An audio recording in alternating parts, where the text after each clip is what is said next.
ಗದ್ಯ ಬುಲ್ಡೋಸರ್ ಸಂಸ್ಕೃತಿ. ಬರೆದವರು ನಾಗೇಶ ಹೆಗಡೆ. 60ರ ದಶಕದಲ್ಲಿ ಶಿರಸಿ ಬಳಿಯ ಯಡಳ್ಳಿ ಹೈಸ್ಕೂಲ್ನಲ್ಲಿ ನಾನು ಓದುತ್ತಿದ್ದೆ. ಪಕ್ಕದ ಹೆದ್ದಾರಿಯಲ್ಲಿ ಒಂದು ದಿನ ಬುಲ್ಡೋಸರ್ ಗುಡುಗುಡು ಸದ್ದು ಕೇಳಿ ಅದಿನ್ನೂ ಫರ್ಲಾಂಗ್ ದೂರವಿರುವಾಗಲೇ ನೋಡಲು ನಾವೆಲ್ಲ ಓಡಿದ್ದು. ಅದರ ಸರಪಳಿ, ಚಕ್ರ, ಭಾರೀ ಗಾತ್ರ, ಕಬಂಧ ಬಾಹುಗಳು, ಟಾರ್ ರೋಡಿನಲ್ಲಿ ಮೂಡುವ ಅದರ ಚಕ್ರದ ಹಲ್ಲುಗಳ ಗುರುತುಗಳು, ಬೆಕ್ಕಸ ಬೆರಗಾಗಿ ನಾವೆಲ್ಲ 100 ಮಕ್ಕಳು ದಿಬ್ಬಣದಂತೆ ಅದರೊಂದಿಗೆ ನಡೆಯುತ್ತಾ ಬಂದೆವು. ಚಾಲಕ ಮದುಮಗನಂತೆ ಅಷ್ಟೆತ್ತರದಲ್ಲಿ ಕೂತು ನಮ್ಮ ಕುತೂಹಲ ತಣಿಸಲೆಂದು ಕಪಿಚೇಷ್ಟೆ ಮಾಡುತ್ತಿದ್ದ. ಹೈಸ್ಕೂಲು ಸಮೀಪಿಸುವಷ್ಟರಲ್ಲಿ ನಮ್ಮ ಶಿಕ್ಷಕರು ಬುಲ್ಡೋಸರ್ ನೋಡಲು ರಸ್ತೆ ಪಕ್ಕಕ್ಕೆ ಬಂದು ನಿಂತಿದ್ದರು. ಚಾಲಕ ತನ್ನ ವಾಹನವನ್ನು ನಿಧಾನಗೊಳಿಸಿದ. ನಮ್ಮನ್ನೆಲ್ಲ ದೂರ ಸರಿಯುವಂತೆ ಸನ್ನೆ ಮಾಡಿ ಗಕ್ಕನೆ ಇಡೀ ಗಾಡಿಯನ್ನು 90 ಅಂಶ ಕೋನ ಮಾಡಿ ತಿರುಗಿಸಿದ. ರಸ್ತೆ ಪಕ್ಕದ ಕಾಲುವೆಯನ್ನು, ದಿಬ್ಬವನ್ನು ಕಡೆಗಣಿಸಿ ಆ ಬೃಹತ್ ಎಂಜಿನನ್ನು ಅನಾಮತ್ತಾಗಿ ಹೊಟ್ಟೆ ಹೊಸೆಯುತ್ತಾ ಬೆಟ್ಟ ಏರಿತು. ನಾವೆಲ್ಲ ಅವಾಕ್ಕಾಗಿ ನೋಡುತ್ತಿರುವಂತೆಯೇ ಅಲ್ಲಿ ಬೆಳೆದಿದ್ದ 10 ಮರಗಳ ಪೈಕಿ ಅತ್ಯಂತ ದೊಡ್ಡ ಮರದ ಬುಡಕ್ಕೆ ಅದು ತನ್ನ ಮೂತಿಯನ್ನು ಒತ್ತಿತು. ಒಮ್ಮೆ ಜೋರಾಗಿ ಹೊಂಕರಿಸಿದಂತೆ ಸದ್ದು ಮಾಡಿ ದಢಾರೆಂದು ಆ ಮರವನ್ನು ಬೇರು ಸಹಿತ ಕಿತ್ತು ಬೀಳಿಸಿತು. ಈ ಮಹಾಕಾರ್ಯದಲ್ಲಿ ತನಗೆ ಏನೇನೂ ಶ್ರಮವಾಗಿಲ್ಲವೆಂಬುದನ್ನು ತೋರಿಸಲೆಂಬಂತೆ ಒಮ್ಮೆ ಮೂತಿಯನ್ನು ಕೆಳಕ್ಕೆ ಮೇಲಕ್ಕೆ ಮಾಡಿ ಮತ್ತೆ 90 ಅಂಶ ಕೋನ ಮಾಡಿ ಕುರುಚಲು ಗಿಡ ಗಂಟೆಗಳನ್ನು ಹೊಸೆದು ಹಾಕುತ್ತಾ ಶಿಸ್ತಿನ ಯೋಧನಂತೆ ಠಕ್ಕೆಂದು ಪಕ್ಕಕ್ಕೆ ತಿರುಗುತ್ತಾ ರಸ್ತೆ ಸೇರಿ ತನ್ನ ಹಾದಿ ಹಿಡಿಯಿತು. ಚಾಲಕ ಹಿಂದಿರುಗಿ ನೋಡಿ ನಮಗೆಲ್ಲ ಕೈಬೀಸಿ ವಿದಾಯ ಹೇಳಿದ. ಮುಂದೆ ಸುಮಾರು 2-3 ವಾರಗಳ ಕಾಲ ನಮಗೆ ಅದೇ ಘಟನೆಯೇ ಚರ್ಚೆಯ ವಸ್ತುವಾಗಿತ್ತು. ಒಣಗುತ್ತಾ ಬಿದ್ದ ಆ ಹೆಮ್ಮರ ಪ್ರದರ್ಶನ ತಾಣವಾಗಿತ್ತು.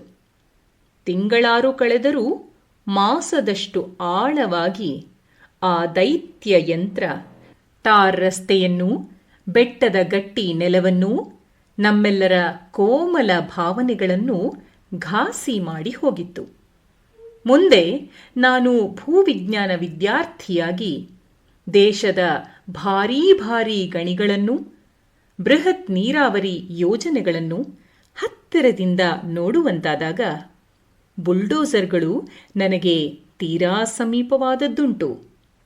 ಮನುಷ್ಯನ ಲೌಕಿಕ ಅವಶ್ಯಕತೆಗಳನ್ನು, ಆಡಂಬರಗಳನ್ನು ಪೂರೈಸಿಕೊಳ್ಳಬೇಕೆಂದರೆ ಕುಡುಗೋಲಿನಷ್ಟೇ ಬುಲ್ಡೋಸರ್ ಕೂಡ ಅಗತ್ಯ ಎಂಬುದನ್ನು ನಾನು ನನಗೆ ಹೇಳಿಕೊಳ್ಳಲು ಯತ್ನಿಸುತ್ತೇನೆ. ನನ್ನ ಮನೆಯ ಒಲೆಯ ಮೇಲೆ ಅನ್ನ ಬೇಯಬೇಕೆಂದರೆ ಅಲ್ಯೂಮಿನಿಯಂ ಪಾತ್ರೆ ಬೇಕು. ಅದಕ್ಕೆ ಬೇಕಾದ ಬಾಕ್ಸೈಟ್ ಅದುರನ್ನು ಅಗೆಯಲು ಈ ದೈತ್ಯ ಯಂತ್ರ ಬೇಕು. ಅನ್ನ ಬೆಂದಿತೋ ಇಲ್ಲವೋ ನೋಡಲು ಬೆಳಕು ಬೇಕು. ವಿದ್ಯುತ್ ಸ್ಥಾವರ ನಿರ್ಮಾಣ ಮಾಡಲು ಬುಲ್ಡೋಸರ್ ಬೇಕು. ಮೂಲಕ್ಕೆ ಬರಬೇಕೆಂದರೆ ಅಕ್ಕಿ ಬೆಳೆಯಲು ನೀರಾವರಿ ಬೇಕು. ಅಣೆಕಟ್ಟು ನಿರ್ಮಿಸಲು ಬುಲ್ಡೋಸರ್ ಬೇಕೇ ಬೇಕು. ಆದರೂ ಕಾಂಪ್ರಮೈಸ್ ಸಾಧ್ಯವಾಗುತ್ತಿಲ್ಲ. ಕುದುರೆ ಮುಖದಿಂದ ಕಕ್ಕಲಾಗುತ್ತಿರುವ ಅದುರಿನ ಪುಡಿ ರಾಶಿ ರಾಶಿಯಾಗಿ ಬಂದು ಭದ್ರಾ ನದಿಗೆ ಬೆಟ್ಟದಷ್ಟು ಮೆಕ್ಕಲು ಸೇರಿಸಲು ಇದೇ ಬುಲ್ಡೋಸರ್ ಕಾರಣ.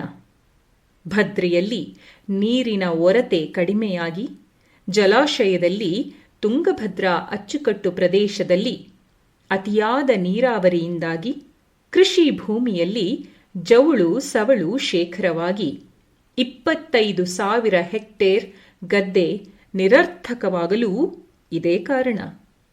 ನದಿಯಲ್ಲಿ ನೀರಿನ ಪ್ರಮಾಣ ಕಮ್ಮಿಯಾಗಿ ಕಾರ್ಖಾನೆಗಳ ಮಾಲಿನ್ಯ ಮಡುಗಟ್ಟಿ ನಿಲ್ಲಲಿಕ್ಕೂ ಬುಲ್ಡೋಸರ್ ಕಾರಣ. ನಿಸರ್ಗದ ಶಕ್ತಿಗಳು ಲಕ್ಷಾಂತರ ವರ್ಷಗಳಿಂದ ನಿಧಾನವಾಗಿ ಕೆಲಸ ಮಾಡಿ ನಮ್ಮೆಲ್ಲರ ಬದುಕಿಗೆ ಅನುಕೂಲವಾಗುವಂತೆ ನಿರ್ಮಿಸಿಟ್ಟ ಸಮತೋಲನವನ್ನು ಒಂದೇ ಪಂಚವಾರ್ಷಿಕ ಯೋಜನೆಯಲ್ಲಿ ಅಧ್ವಾನ ಮಾಡಿ ಮುಂದಿನ ಇಡೀ ಪೀಳಿಗೆಯ ಬದುಕು ದುಸ್ತರವಾಗುವಂತೆ ಮಾಡುವ ಅಪರಾಧಿಯೂ ಬುಲ್ಡೋಸರ್. ಅಪರಾಧಿಯೋ ಆಪದ್ಬಾಂಧವ ಯಂತ್ರವೋ ತೂಗಿ ನೋಡಿ ಹೇಳಲು ನನಗಂತೂ ಸಾಧ್ಯವಿಲ್ಲ. ಈ ಯಂತ್ರದ ನೆರವಿನಿಂದ ಕೈಗೊಳ್ಳಲಾಗುತ್ತಿರುವ ಭಾರೀ ಯೋಜನೆಗಳಿಂದ ಭೂಜೀವಿಗಳಿಗೆ ಭಾರೀ ನಷ್ಟವಾಗುತ್ತಿದೆ ಎಂದು ಕೆಲವು ಅಧ್ಯಯನಗಳಿಂದ ಈಗೀಗ ಗೊತ್ತಾಗುತ್ತಿದೆ. ಆದರೂ ಯೋಜನಾ ತಜ್ಞರು ಇನ್ನಷ್ಟು ಭಾರೀ ಯೋಜನೆಗಳನ್ನು ಸಿದ್ಧಪಡಿಸುತ್ತಲೇ ಇದ್ದಾರೆ.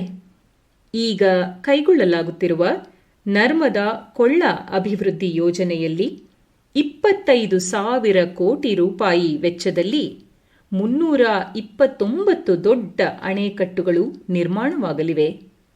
ಹತ್ತಿರ 10 ಲಕ್ಷ ಬಡಜನರು, ಆದಿವಾಸಿಗಳು ತಮ್ಮ ಭೂಮಿ ಮನೆ ತ್ಯಜಿಸಿ ನಿರಾಶ್ರಿತರಾಗಲಿದ್ದಾರೆ.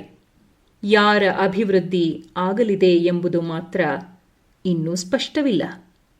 ಪಂಚಮಹಾಭೂತಗಳ ಬಗ್ಗೆ ಹಾಗೂ ಪ್ರಕೃತಿ ಪುರುಷರ ಏಕತೆಯ ಬಗ್ಗೆ ಉದಾತ್ತ ವಿಚಾರಗಳನ್ನಿಟ್ಟುಕೊಂಡು ಬಂದ ನಾವು ಕಳೆದ ಕೆಲವೇ ದಶಕಗಳಲ್ಲಿ ನೀರು, ಗಾಳಿ, ಭೂಮಿ, ಸಸ್ಯ, ಪ್ರಾಣಿಗಳ ಮಧ್ಯೆ ಹೀಗೇಕೆ ಸಮತೋಲನ ಬಿಗಡಾಯಿಸುವಲ್ಲಿ ತಲ್ಲೀನರಾಗಿದ್ದೇವೆ? ಅಭಿವೃದ್ಧಿ ಎಂದರೆ ಅರಣ್ಯ ಬಲಿದಾನ, ಬಂಜರು ಭೂಮಿಯ ವಿಸ್ತರಣೆ, ನೆಲ ಜಲ ಮಾಲಿನ್ಯ ಅನಿವಾರ್ಯವೆಂಬುದನ್ನು ಒಪ್ಪಿಕೊಳ್ಳತೊಡಗಿದ್ದೇವೆ.